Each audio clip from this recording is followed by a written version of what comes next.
GN58KHF.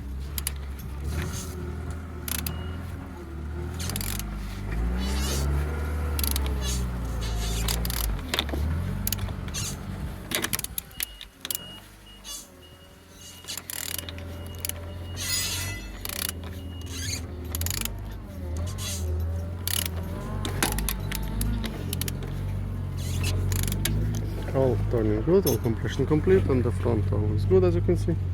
This side all looks good as well. Pressure looking good, tinted looking like new, and the top all looks good, no damages. The back side all looks like so.